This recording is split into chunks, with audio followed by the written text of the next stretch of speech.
Pelo que você vive? Onde está a sua esperança? A Bíblia diz: buscai primeiro o reino de Deus e toda a sua justiça, e todas as outras coisas vos serão acrescentadas. A sua esperança está nesta terra ou está no porvir? Paulo tinha uma gloriosa esperança. E você a tem? Essas e muitas outras perguntas nós responderemos aqui nesta aula. Eu sou o pastor Valde.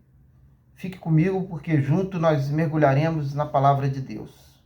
A nossa lição de hoje é a nossa lição de número 13. É a última lição do trimestre. O seu título é A Gloriosa Esperança do Apóstolo Paulo. Nós estamos estudando na nossa EBD virtual, lição 13, quarto trimestre 2021, escola dominical. Você tem essa gloriosa esperança? Queridos, este canal, ele está sendo criado agora, único e exclusivamente, para ministração de aulas de escola dominical e esporadicamente alguns outros estudos.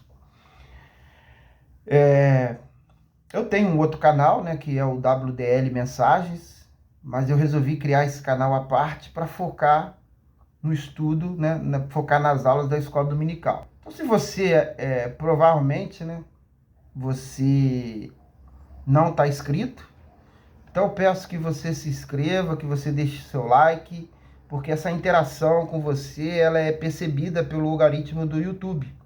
E assim ele vai recomendar, ele vai entender que o conteúdo é relevante e vai recomendar esse canal para outros irmãos cristãos. Dessa forma, você vai estar divulgando o canal e divulgando o meu trabalho. E com isso, a palavra do Senhor vai sendo propagada para mais pessoas. Amém? Então vamos lá. O nosso texto áureo diz o seguinte: não mais nós que somos do dia, sejamos sóbrios, vistando-nos da couraça da fé e do amor, e tendo por capacete a esperança da salvação. 1 Tessalonicenses 5:8. Olha, ali ele fala de alguns itens das armaduras de Deus, Em Efésios 6, traz lá a lista das armaduras de Deus: o capacete da salvação, a couraça da justiça, o cinto da verdade, as sandálias do evangelho da paz, o escudo da fé e a espada do Espírito. Aqui ele fala de couraça da fé e do amor. E fala do capacete da esperança da salvação.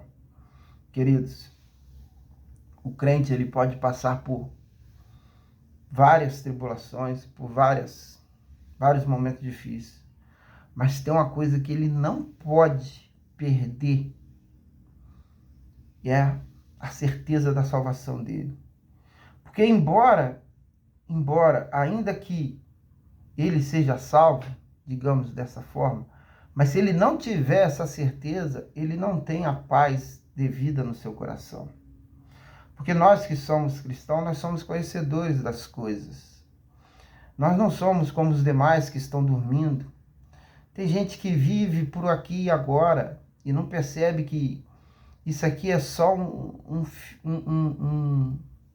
spoilerzinho, do que Deus tem para nós. O que Deus tem para nós, olho nenhum viu, ouvido nenhum escutou. São coisas tremendas. E as pessoas depositam tudo nesta vida, se esquecendo que existe uma vida após a morte. E muitas não querem crer, inclusive, num Deus.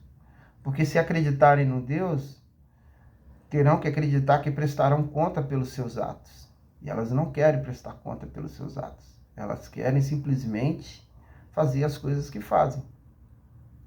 Então, querido, nós sabemos que existe uma vida, uma eternidade para ser vivida após a morte. E nós temos que ter essa certeza de que se o Senhor vier hoje, ou Ele nos chamar, nós estaremos com Ele para todo sempre.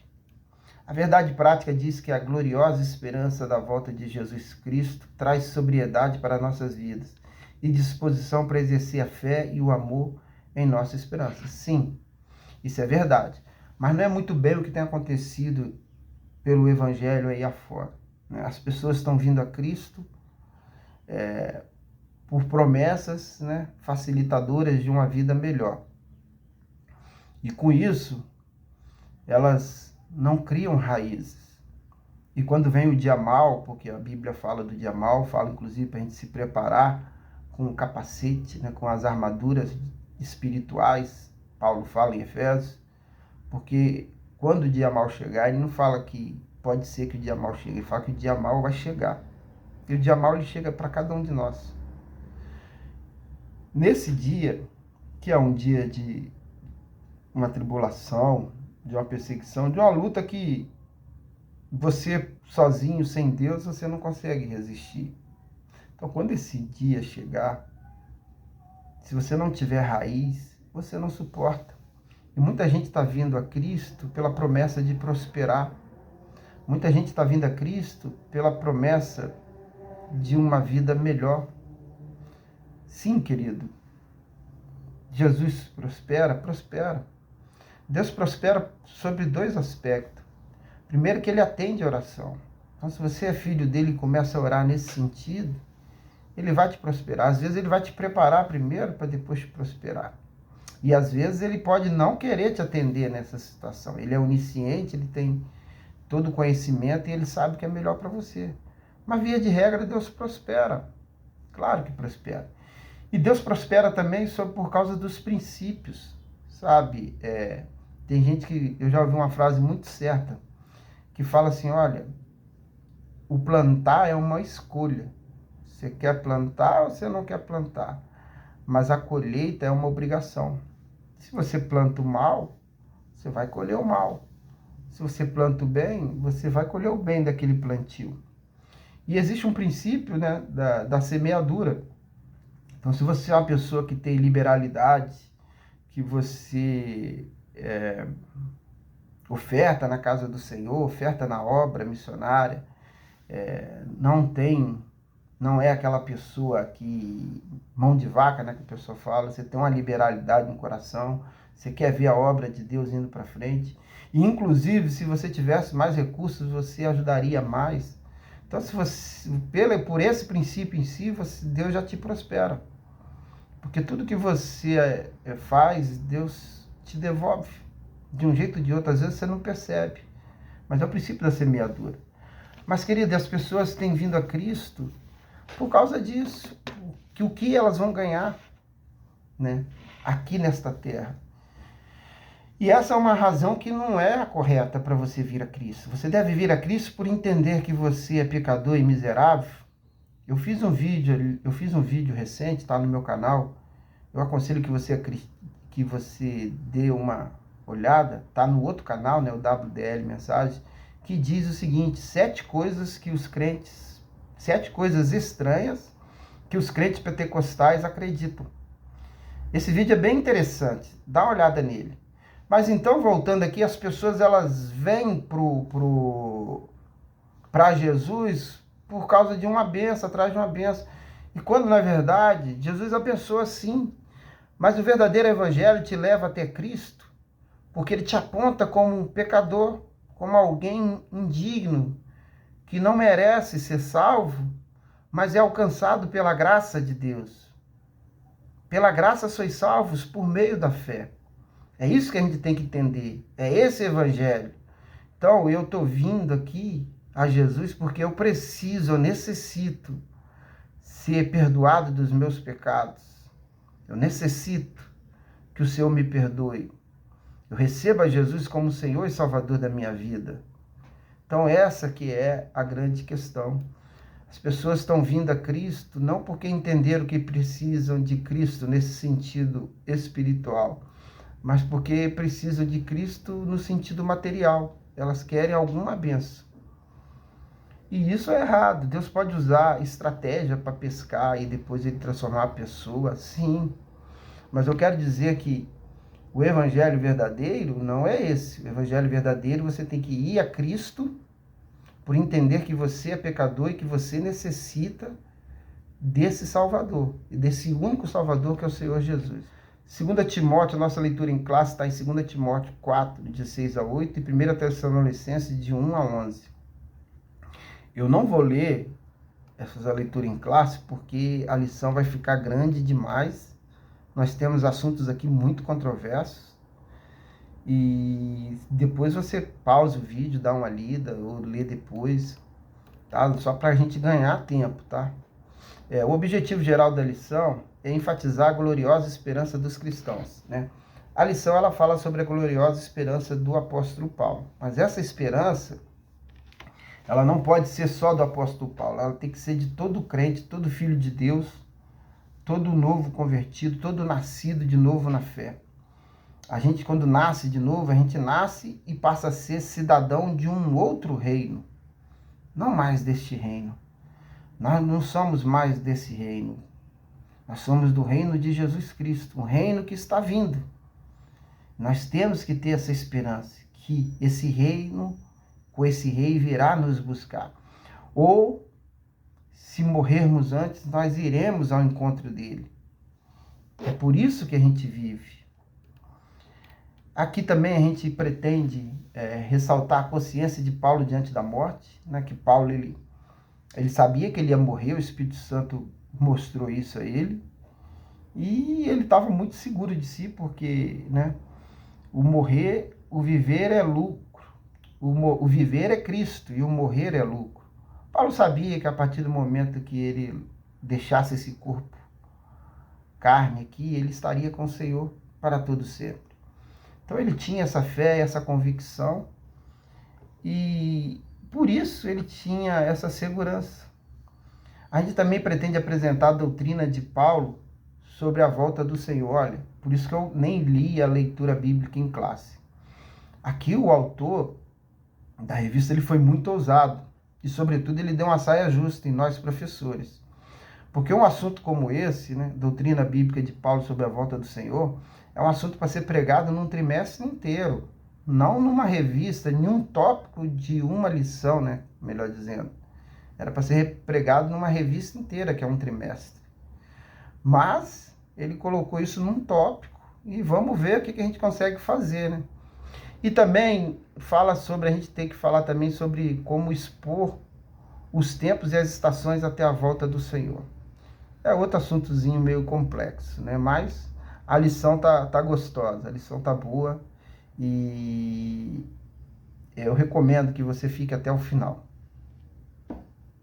Eu quero começar falando da esperança cristã. Esperança hoje, para nós, ela é uma coisa incerta, né? A esperança fora da semântica bíblica, né? Do significado bíblico. Ela é uma coisa incerta, ela é uma coisa que a gente espera que aconteça. É uma incerteza que a gente quer que aconteça.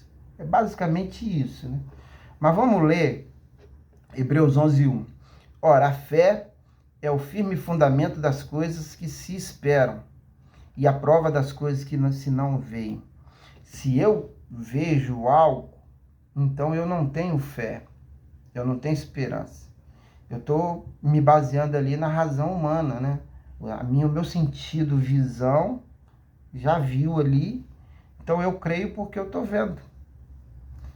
Mas a fé, né, a esperança, ela faz você enxergar algo que você não consegue contemplar, pelo menos no momento, com os seus olhos. É algo que não está nas suas mãos. Você não consegue provar para as outras pessoas isso, falando em uma linguagem melhor. Então essa é a esperança que Paulo tinha. Paulo, ele não conseguia provar para as outras pessoas que ele iria morrer e que ele iria estar com o Senhor. Eu digo assim, fora da Bíblia, né? Uma pessoa, ele aí provava nas Escrituras, né, com as passagens, e a gente que crê na Bíblia, a gente tem esse embasamento. Mas falando numa lógica humana, né, e mundana, você não consegue provar para uma pessoa as coisas que você acredita, né? Porque até a Bíblia é pela fé. A Bíblia, você tem que crer nas promessas dela pela fé, e não pela razão. E ter esperança é justamente você crer em algo, tá? A gloriosa esperança de Paulo, ele cria em algo de uma forma que ele estava disposto a perder a vida dele por aquilo. Mas era algo que ele não conseguia provar para ninguém que era verdadeiro. Mas dentro dele ele tinha essa convicção, porque ele tinha fé. Então ele entendia, ele cria, e não só isso, ele morreu por isso. Isso é a gloriosa esperança. É essa esperança que Deus quer que a gente tenha. Entendeu, queridos? No filme O Paulo, o Apóstolo de Cristo, quem não viu, eu recomendo que veja, ele conversando com o Romano, ele pergunta, você já velejou? Aí ele pega assim, imagine você num barco pegando um punhado de água pelas mãos.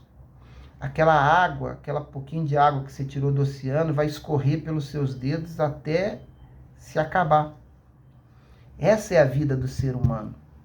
E essa é a vida pela qual vocês vivem. Vocês vivem por uma vida que é passageira, que logo, logo acaba.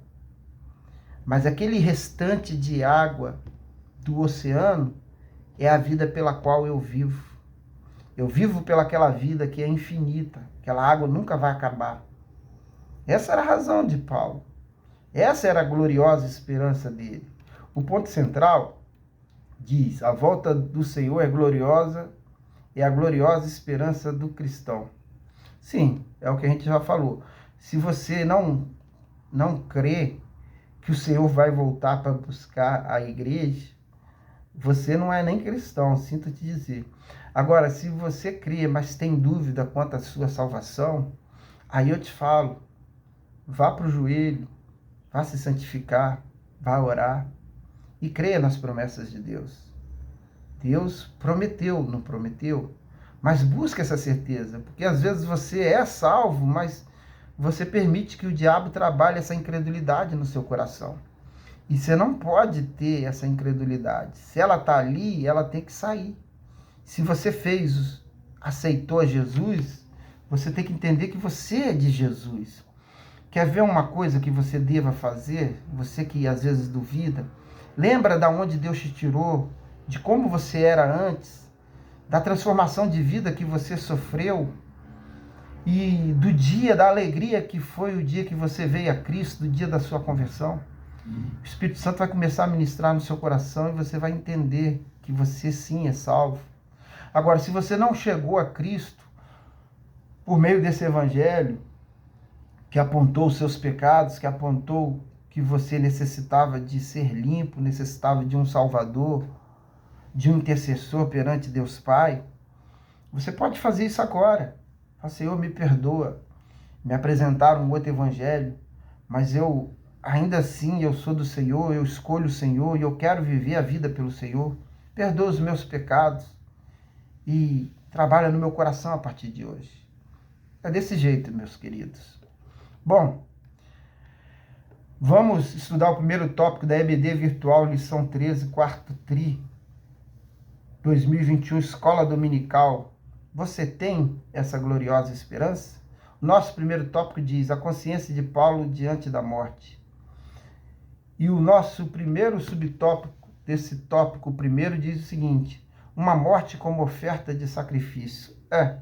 Paulo não só sabia que ele iria morrer, como ele entendeu que ele seria um sacrifício, uma última oferta, né? A morte dele serviria como uma última oferta perante o Senhor. Então ele enxergou isso com alegria. Por mais loucura que pareça, mas o evangelho ele é loucura para as pessoas que não creem, sabe? Uma pessoa que não crê em Deus não consegue entender como que um cara sabe que está indo para a morte e está feliz. Porque ele sabia que ainda até na morte ele teria a oportunidade de testemunhar, de honrar o nome do Senhor. Que ele ia morrer por uma causa maior, por algo maior do que ele, de tudo. Que era justamente a mensagem do Evangelho. E ele se manteve firme, inclusive para não deixar esmorecer a fé daquelas pessoas que o tinham como pai espiritual. O apóstolo Paulo, ele mesmo na morte, ele ficou firme ali. Ele não teve medo de morrer, porque ele tinha a gloriosa esperança, querido, que é a certeza da salvação. Essa é a gloriosa esperança, é a certeza da salvação. A gente pode trocar por isso. O que é a gloriosa esperança? Resumidamente, a gloriosa esperança é a certeza da salvação. É saber que um dia eu vou estar com Cristo, separado para sempre de toda maldade. Então, o morrer passa a ser o quê? Passa a ser melhor ainda do que o que está vivo. E Paulo sabia. O viver, ele vivia para Cristo. Se ele morresse, ele estaria no ganho. Então, queridos, isso era o diferencial. Eu quero te fazer uma pergunta. Ser arrebatado, todos nós queremos. Mas você estaria disposto a morrer pelo Evangelho? Você estaria disposto a sofrer o martírio pelo Evangelho? Subtópico 2. Combati o bom combate. É notória a total entrega do apóstolo. Muitas perseguições, provações, injustiça, plantações e confirmações de igreja. De fato, o apóstolo entregou a sua vida integralmente à causa do Evangelho. É verdade. Quando ele fala que ele combateu o bom combate, ele não está só dizendo que ele cumpriu aquilo que Deus colocou para ele, como ele cumpriu da melhor forma possível. Ele empenhou todos os seus talentos, todos os seus esforços, toda a sua capacidade naquilo que Deus colocou para ele. Então ele estava indo embora, ele estava indo para casa, né, melhor dizendo, com a consciência de que ele fez o que ele pôde fazer, que ele foi um bom combatente. Ele não só ficou na guerra, como ele foi um bom combatente. E nós estamos combatendo o bom combate? Será que a gente pode dizer para Jesus, sem sentir uma ponta de vergonha, não, eu estou combatendo o meu bom combate? E se o Senhor nos levar hoje, a gente saber que a gente está partindo, será que a gente vai poder falar, combati o bom combate? Essa é a reflexão que nós devemos fazer, porque o próprio Paulo falou, sejam meus imitadores como eu imito a Cristo. Então nós precisamos imitar os apóstolos, imitar a Cristo e imitar os seus apóstolos nas questões, né, da vida cristã. A gratidão e a esperança é o subtópico 3 do tópico 1. Acabou a carreira e guardou a fé. Paulo, ele foi um bom combatente, mas ele não foi só um bom combatente, ele concluiu a missão. E após de ter concluído a missão, depois de ter todos os ferimentos de guerra possível que ele tinha, ele ainda teve sua fé guardada. A sua fé estava melhor do que quando ele começou. As tribulações, as perseguições, os açoites, as humilhações, as prisões, nada disso abalou a fé dele. Ele guardou a fé durante o combate que ele combateu da melhor forma possível. Ele combateu o bom combate, ele completou a carreira, ele completou a missão e no final a fé dele estava guardada. Porque tem muita gente que quando vem as perseguições, lembra que eu falei de que falta raiz? Se você vem a Cristo com um evangelho que não seja o autêntico, quando as perseguições vierem, por mais que você esteja ali querendo seguir, quando as perseguições vierem, você não vai suportar. Porque você ainda não entendeu a essência do Evangelho. Não somos capacitados, é o Senhor que nos capacita. É Ele que nos prova, que nos permite ser provado, mas é Ele que nos dá a força para passar por essas provações, que nos dá o escape na hora que precisamos. Paulo completou a sua carreira e no final a sua fé estava guardada. Tão guardada a ponto que ele estava indo para a morte com alegria no coração, sabendo que ele estava indo morrer por aquele que ele viveu a partir do caminho de Damasco. É muito tremendo isso, querido. Você vê a vida do apóstolo Paulo, é uma coisa extraordinária. Um homem extraordinário, um homem que não andou com Cristo como os discípulos andaram, mas fez mais do que qualquer um deles. Paulo foi extraordinário. Não devemos adorar homem, claro, mas podemos admirá-lo. E Paulo foi um apóstolo, foi o apóstolo de Cristo. Ele foi apóstolo porque ele teve com Cristo, a sua missão também foi dada por Cristo. É verdade que ele já teve com Cristo ressurreto, mas foi Cristo que o chamou diretamente, não foi ninguém que Cristo, ele foi chamado diretamente por Cristo, assim como os discípulos. Então ele era apóstolo, mas ele foi o apóstolo. Ele era extraordinário. Queridos, a vida desse homem é uma lição para todos nós. Se o Senhor nos recolhesse hoje, poderíamos dizer que a gente completou a nossa carreira? Que a gente guardou a nossa fé? A sua fé ela é a mesma de quando você veio a Cristo? Se a resposta for não, talvez por isso que a sua salvação, às vezes, ela tem uma oscilação. Às vezes você chega a deixar a incredulidade entrar. Porque temos que voltar para o primeiro amor. Aquele mesmo amor de quando a gente aceitou a Cristo, que a gente queria falar de Cristo para todo mundo, com aquela alegria no coração. É esse amor que nós temos que viver. E Paulo viveu, ele guardou essa fé desde o começo lá até o dia que ele foi decapitado. E nós devemos guardar nossa fé. Agora nós vamos estudar o tópico 2 da EBD Virtual, lição 13, quarto TRI 2021, Escola Dominical. Você tem essa gloriosa esperança? A doutrina bíblica de Paulo sobre a volta do Senhor. Queridos, aqui o autor da revista ele foi muito ousado. Ele colocou assuntos que era para ser ensinado num trimestre, numa revista inteira, não num tópico de uma lição. Entenderam? É bem complicado, né? Ele deu uma saia justa em nós, professores. Mas vamos lá, vamos encarar. A ressurreição dos mortos em Cristo, no tópico 1 diz o seguinte, a volta do Senhor em 1 Tessalonicenses. A ressurreição dos mortos em Cristo, na mesma ocasião em que ocorrerá o arrebatamento dos vivos em Cristo. É assim, Jesus volta, os mortos em Cristo ressuscitarão, né? Os corpos, né? Já transformados, porque eu creio que quem morre hoje já está com Cristo, né? Mas eles vão receber um corpo, né? Um corpo glorificado, assim como Cristo recebeu um. Então, os mortos ressuscitarão. Paulo diz que nós, de maneira nenhuma que vivemos, precederemos os que morrem. Os mortos ressuscitarão e nós que estamos vivos seremos arrebatados e encontraremos com Cristo nos ares. Ele não vai pisar na terra nessa ocasião do arrebatamento. Certo? Certo. Então vamos ganhar tempo.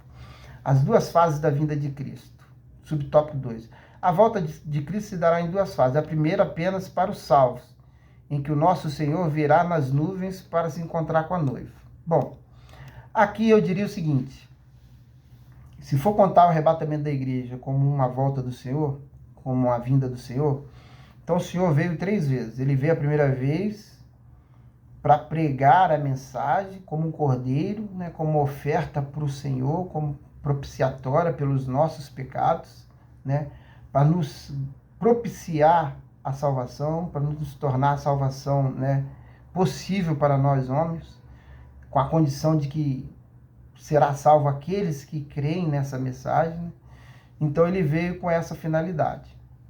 Agora, as duas vindas do Senhor é dividida entre arrebatamento e a vinda necessária, e o retorno necessário dele na terra.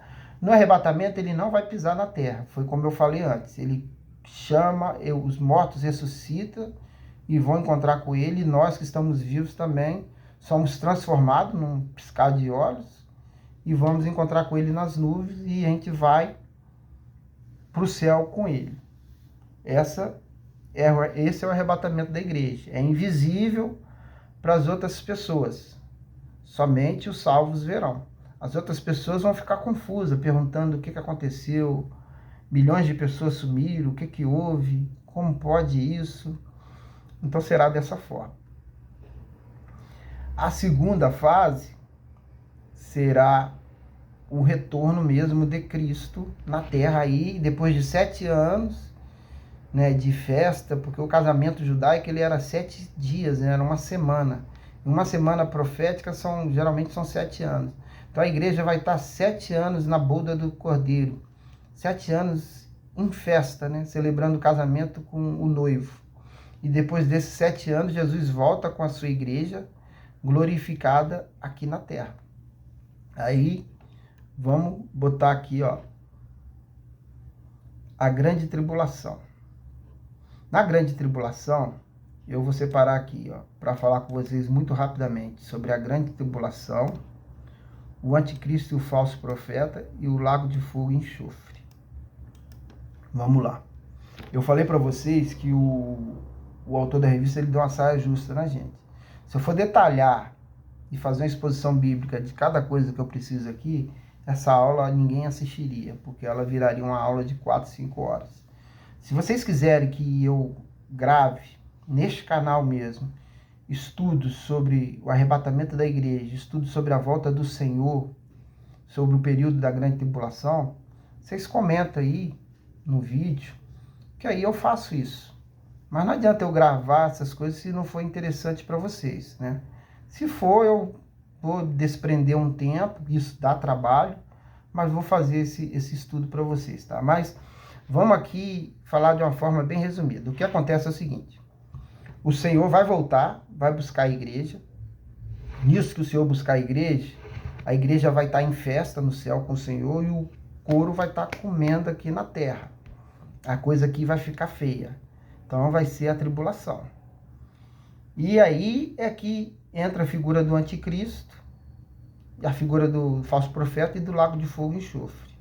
A tribulação ela é dividida em duas partes. A primeira, os 3 anos e meio primeiro, e a segunda, que é a mais terrível, é a ira de Deus descendo diretamente na terra. Então, nós temos, o que é importante falar, algumas correntes teológicas, né, várias correntes teológicas, mas eu vou falar das principais. Nós temos os pré-tribulacionistas, que são, na sua maioria, os assembleanos e os pentecostais. Eles creem que Jesus, pré-tribulacionista, crê que Jesus tira a igreja no início da tribulação, no início dos 7 anos, né, dos últimos 7 anos de governo do homem aqui na terra, que é a 70ª semana de Daniel. Então, Jesus tira a igreja quando esses 7 anos iniciar. A igreja vai até ver o anticristo e identificá-lo, mas não vai sofrer a mão dele, porque vai subir imediatamente. Tem os mides tribulacionistas, ou meso, que eles acreditam que Jesus ainda vai permitir que a igreja fique 3 anos e meio aqui para ser purificada pelo fogo. É essa purificação que vai dizer quem é trigo e quem é joio. É essa perseguição desses 3 anos e meio que vai dizer quem verdadeiramente é cristão e quem não é. E aqueles que forem, depois do final de 3 anos e meio, na metade da tribulação, vão subir também. Vão passar um período aqui, mas não vão pegar a ira de Deus, que a ira mesmo acontece nos 3 últimos anos e meio da tribulação. E a última corrente, e essa corrente de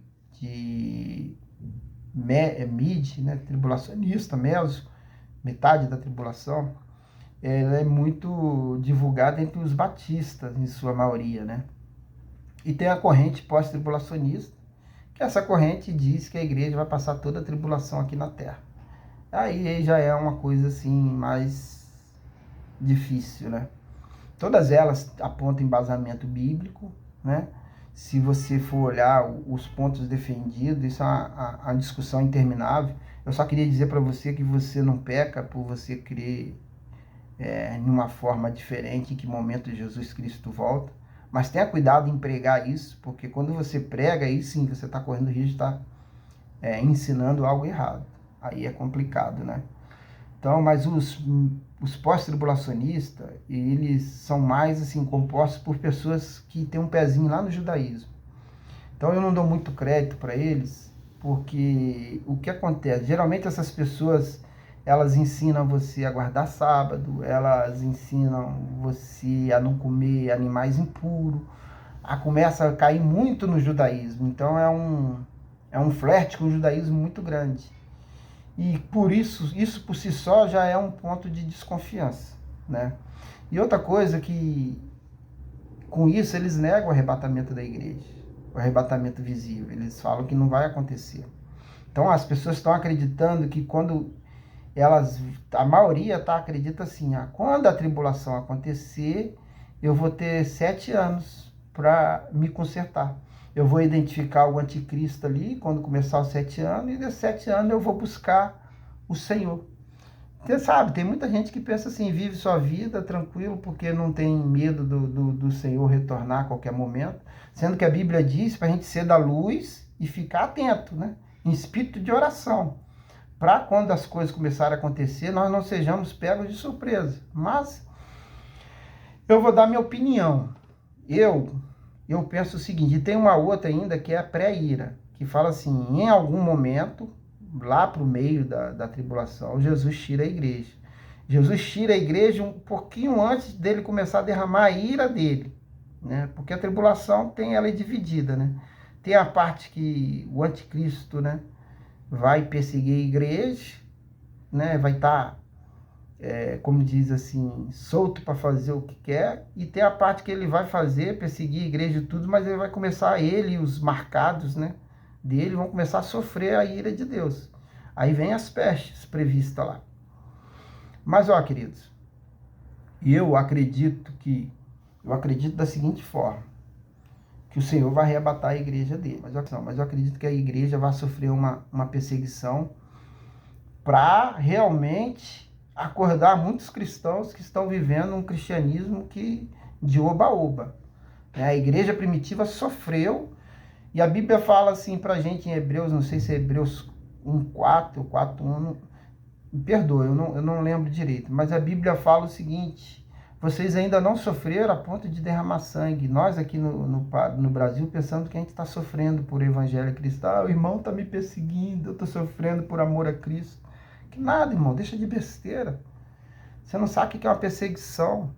Você não sabe o que nossos irmãos têm enfrentado na China, na Coreia, no Irã, no Iraque, nos países islâmicos. Deixa de besteira, isso você passa aí na igreja, essas perseguições, isso aí é nada. E peça a Deus que ele volte para buscar a igreja logo. Porque se ele não voltar logo, realmente a gente vai entrar em períodos de perseguição. E é essa perseguição que deixa o cabra mais crente. E também que faz a separação do joio. Que tem muita gente que se escandaliza e não aguenta e vai embora. Então ele faz essa filtragem. E aqueles que eles vão melhorar a qualidade deles, né? Porque vão começar a entender a necessidade de estar perto de Cristo.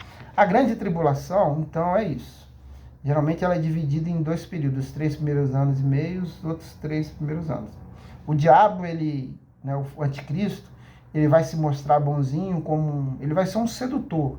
As pessoas vão ter, assim, na mais alta estima. Ele vai ser um cara com uma boa oratória, um cara que fala bem, que carismático, né? Carismático no sentido, assim, de ter carisma, né?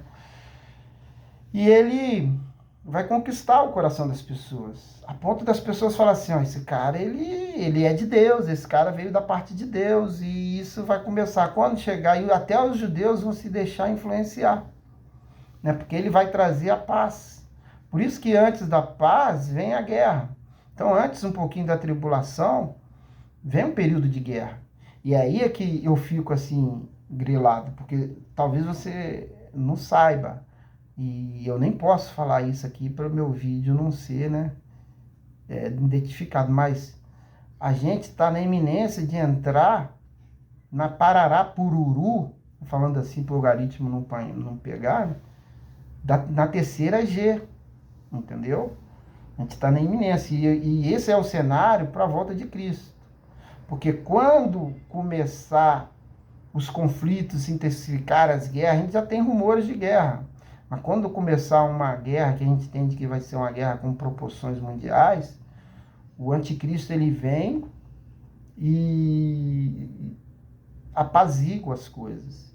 Então as pessoas vão o enxergar como o grande salvador, né, da humanidade. Ó, o cara conseguiu fazer árabes e judeus se abraçarem. Só que essa paz, esse acordo de paz, esse é o ponto que você vai identificar quando a tribulação vai começar, é o acordo de 7 anos de paz que vai ser assinado e a reconstrução do templo, que o templo precisa, o terceiro templo de Salomão precisa ser reconstruído. Mas aí,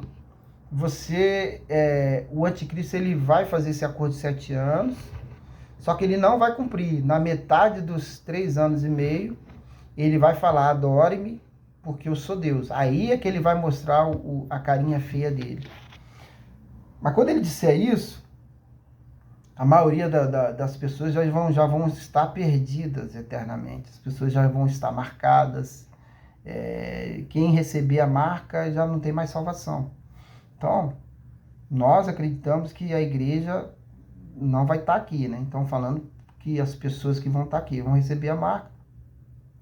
Só que os judeus, quando ele falar adore-me porque eu sou Deus, os judeus vão acordar e aí vai ter uma profecia que vai se cumprir, eu acho que em Isaías, que diz, nós fizemos um pacto com a morte.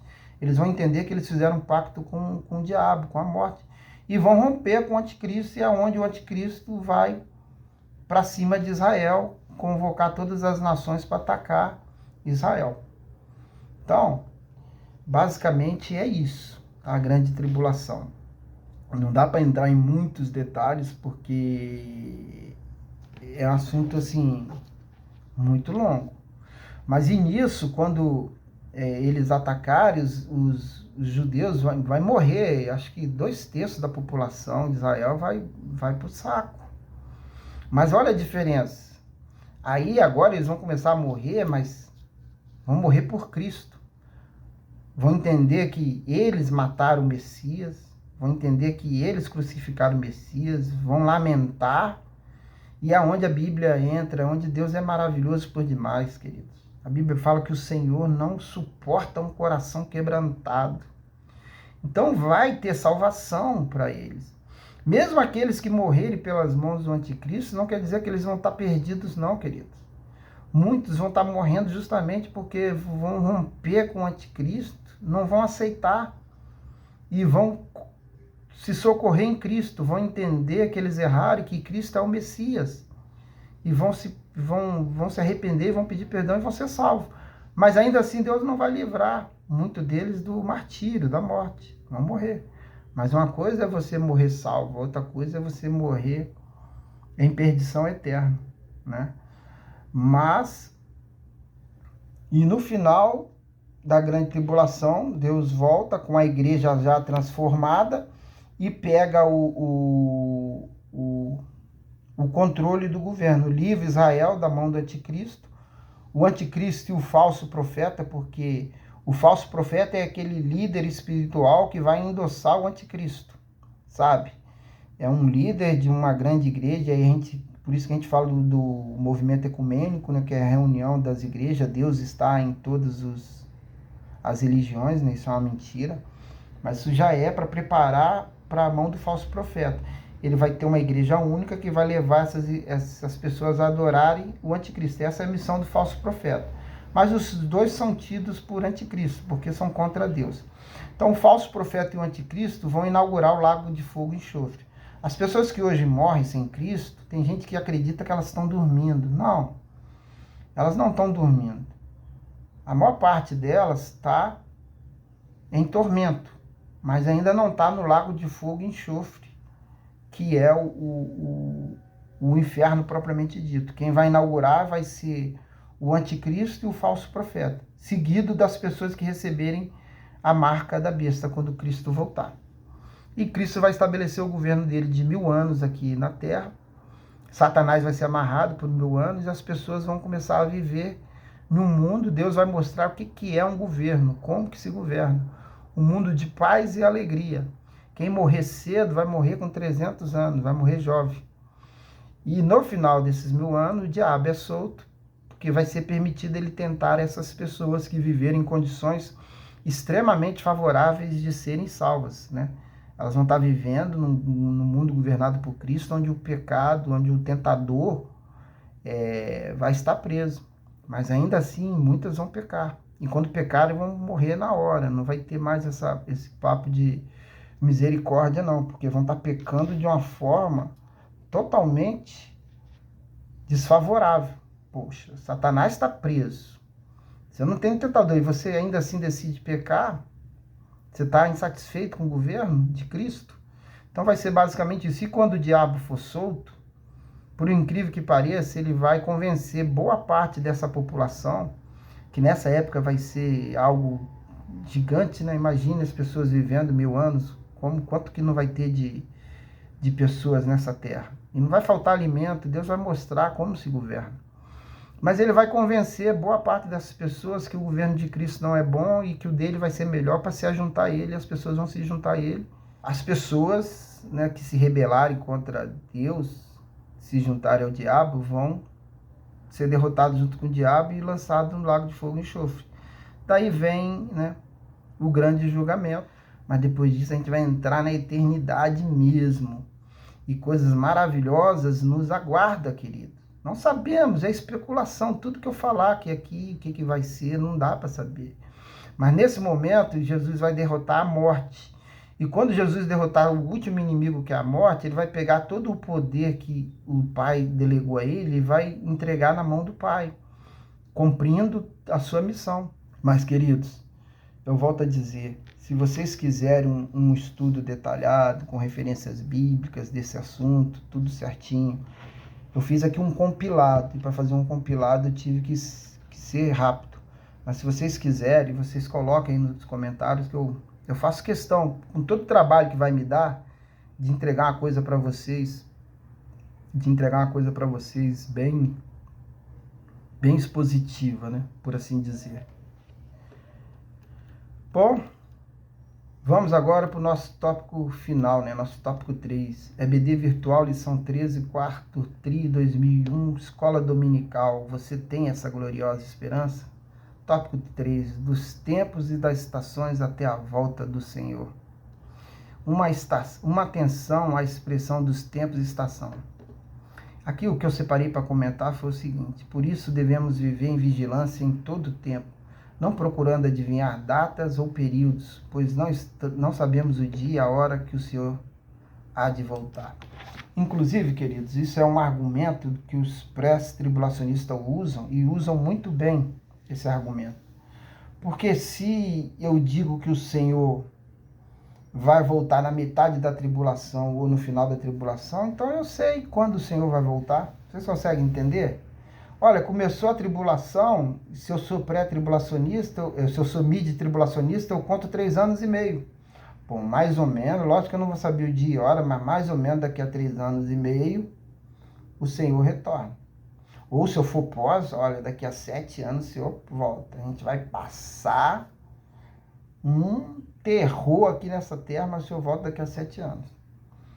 Por isso que a Bíblia fala que aquele dia e hora ninguém sabe. Eu acho que é como um ladrão da noite, né? Então, eu volto a reformular a minha posição. Eu acredito no arrebatamento invisível de Deus e sou inclinado sim para o pré-tribulacionismo.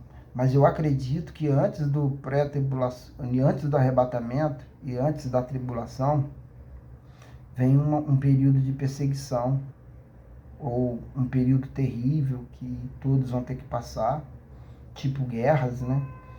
Em que Deus vai fazer a igreja acordar, vai dar um sacode na igreja para ela acordar, que a igreja de hoje ela está muito amamãezada, muito mimimi, e ela precisa dar uma acordada. Tá, queridos? Essa é a minha posição. Agora, se o arrebatamento fosse nesse momento, você subiria? Essa é uma pergunta que você deve fazer para você. Não fazer para os outros, para você. Será que eu subiria se fosse hoje? Ou eu iria ter que passar o amargo da tribulação por não estar preparado? Então, é uma pergunta que você deve se fazer. Nosso subtópico 2 diz o seguinte: uma dimensão do Espírito, uma dimensão do porvir. Olha o que foi dito. Varões galileus, por que estáis olhando para o céu? Esse Jesus que dentre vós foi recebido no céu, há de vir assim como para o céu vistes ir. Esse é um argumento, tá? É que eu não posso me estender, mas esse é um argumento usado pelos pós-tribulacionistas. Eles falam assim, tá vendo? Não tem arrebatamento secreto. Jesus, quando vier, todo mundo vai enxergá-lo, porque quando ele subiu, as pessoas viram. Então, quando ele vier, as pessoas também vão vir ele vindo. Eles não aceitam o arrebatamento. Eles colocam só a vinda de Jesus no final da tribulação. Só que em defesa disso, o pré-tribulacionista vai falar o seguinte: quando Jesus ressurreto esteve com Madalena, que ela foi abraçá-la, ele falou, não me detenha que eu ainda não ascendi a meu Pai. Então ele não permitiu que ela tocasse nele. Nesse período ela subiu, ele subiu, foi ao céu, teve com o Pai, concluiu a obra, né, formalizou, e depois ele desceu.